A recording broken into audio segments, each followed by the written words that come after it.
मेरे साथ इस वक्त समाजवादी पार्टी के सांसद राजीव राय जी मौजूद हैं।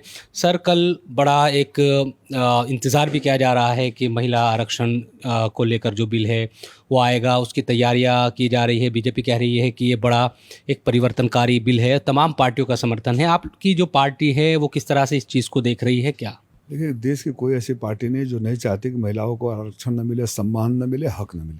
लेकिन जो इनका तरीका है जो हमेशा से सबका ठगने का, आप एसआईआर हर चुनाव में करवाते हैं, लेकिन जब बात महिलाओं के आरक्षण आरक्षण का है तो 2011 का सेंसस ले रहे हैं। डिलिमिटेशन अभी तक सीट डिसाइड नहीं है।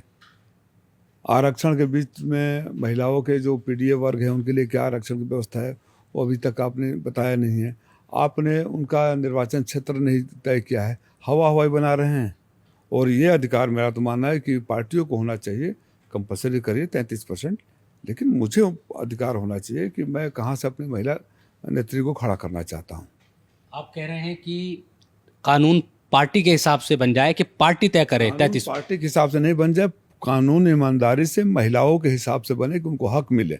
आपको पता है कि आपका 2/3 बहुमत नहीं है, आप चुनाव इसी गुफा के लिए लेकर आए हैं। आप विपक्ष से कंसल्टेशन नहीं करते हैं, आप विपक्ष की राय नहीं लेते हैं, जब जो चाहे वो करना चाहते हैं। आप एक बार फिर धोखा देना चाहते हैं महिलाओं को। 850 सीटों की बात कही जा रही है, आपके करीब 816 तो अलग अलग स्टेट में और केंद्र शासित जो प्रदेश है बाकी उसमें होगी। जो सीटें बढ़ेगी और उसमें महिलाओं का रिजर्वेशन होगा, ये जो चीज़, इस पे कुछ चर्चा हुई? फिर क्या आप लोगों का कोई निर्णय किसी तरह का अगर आप बता मैं पाए? बोल रहा हूँ कि पिछली रात को अभी ड्राफ्ट बिल आया है। अगर ये सरकार कितनी गंभीर है, चर्चा की बात कर रहे हैं, ड्राफ्ट बिल 24 घंटा पहले देती है कि लोगों को मौका न मिले। सरकार ही नहीं चाहती है कि बिल पास हो। सरकार नहीं चाहती आप? सरकार खाली तमाशा दिखाना चाहती है, ठगना चाहती है, हितैषी बनकर लूटना चाहती है, जैसे सबकी हितैषी बनकर लूटी। हम मांग करते हैं कि आज के जो अंक गणित का है, लोकतंत्र अंक गणित पर है, आज उनकी संख्या कितनी, संख्या का निर्धारण हो, डिलिमिटेशन में चुनाव क्षेत्रों का निर्धारण हो, या जैसे कि पूर्व मुख्य चुनाव आयोग ने दिया है कि प्रोपोर्शनलिटी, जिस पार्टी को जितना वोट मिला है उनको दे दिया जाए, नॉमिनेट कर देंगे। कई देशों में होता है, व्यापक चर्चा तो होनी चाहिए। बांग्लादेश में होता है ऐसे? कई देश में, बांग्लादेश में ही नहीं होता है। आपको बांग्लादेश पाकिस्तान के अलावा कुछ दिखाई नहीं देगा। आप कई जगह पता कर लीजिएगा, होमवर्क करेंगे तो बहुत सारे देशों में मिलता है।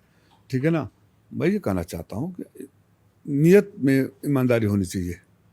आपकी नियत होती तो सबको बैठा कर सबके राय लेते और करते। आप क्या कमजोरी है? मैं ये पूछ रहा हूँ, अगर एसआईआर चुनाव के बीच में हो रहा है, लेकिन सेंसस 18 साल पुराने, 11 पर 29 में आप आरक्षण देंगे, इसके पीछे क्या लॉजिक है? एक सवाल इससे जुड़ा हुआ मैं ये भी पूछना चाहता हूँ कि आपको कोई मंशा इस तरह की नज़र आती है? क्योंकि 32 और 35 की बात पहले हो रही थी, अब अचानक से 29 की बात होने लगी, तो इसके पीछे की चीज़ है आपको? 29 के लिए भी तैयार है, हमें कुछ नहीं। हम ये चाहते हैं कि आज जो उनकी संख्या है, चुनाव क्षेत्रों का निर्धारण हो जाए, जनगणना हो जाए, और यार सारी पार्टियों के लिए कंपलसरी हो जाए कि वो 33% उनको महिलाओं को टिकट देना पड़ेगा। क्या इसमें बुराई है?